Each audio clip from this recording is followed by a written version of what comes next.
to live in the frozen north. But this is one I didn't tell before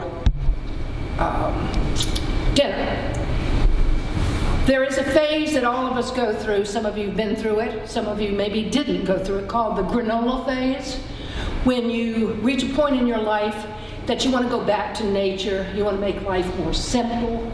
You want to not have to rely on Kroger and all those other places.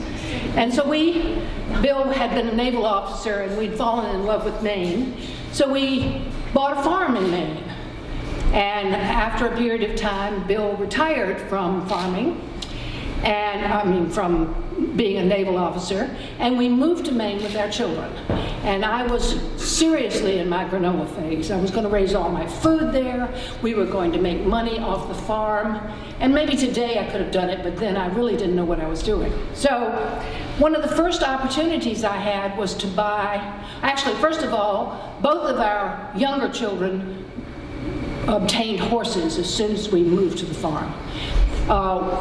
Our youngest daughter bought a pony that she had to walk 3 miles to get and then lead home. And our next oldest daughter, Martha, that some of you know and can't possibly imagine having a horse, was not going to have her younger sister have a horse unless she did. So she bought a broken down old harness horse that used to race on the racetracks in Maine. Harness racing is very popular.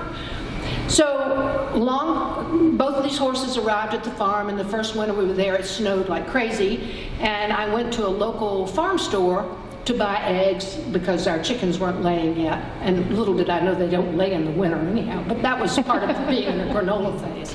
So I went to the local farm store, and outside he had this beautiful old Portland cutter, which is a type of sleigh.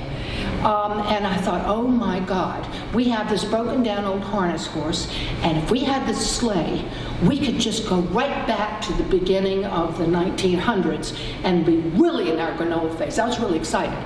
So without telling Bill, of course, I went and bought the sleigh, and I got it home.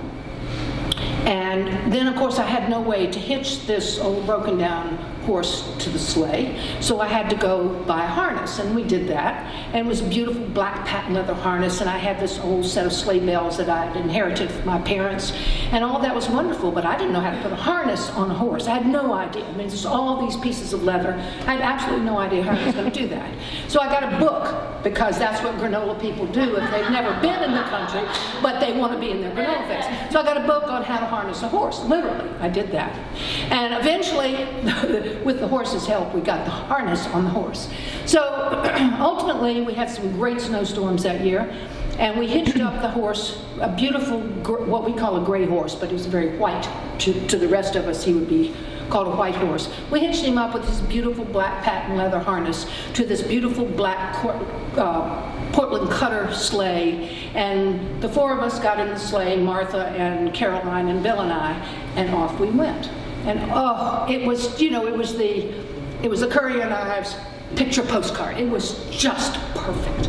And I thought, oh my God, I've died and gone to heaven. So that happened maybe 2 or 3 times, and then I don't remember what we were doing, but one afternoon the sleigh was parked behind our barn, and Caroline, in her wisdom at the age of 13 or 14, she went out to harness the horse because she knew everything about horses at that time, of course. At 13 and 14 you do.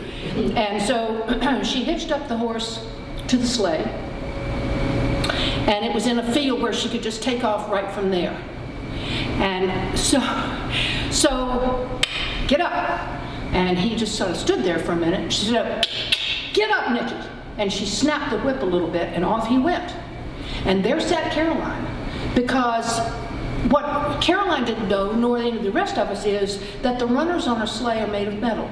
And when the sleigh sits after it's been running, it freezes into the snow.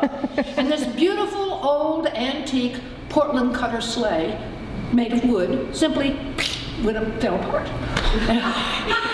Exploded. And it exploded is a good word for it. And so in the end, she had to come and tell us that. It was a very painful afternoon at our farm, and we never got to go sleigh riding after that. But that's my winter story. Don't get it.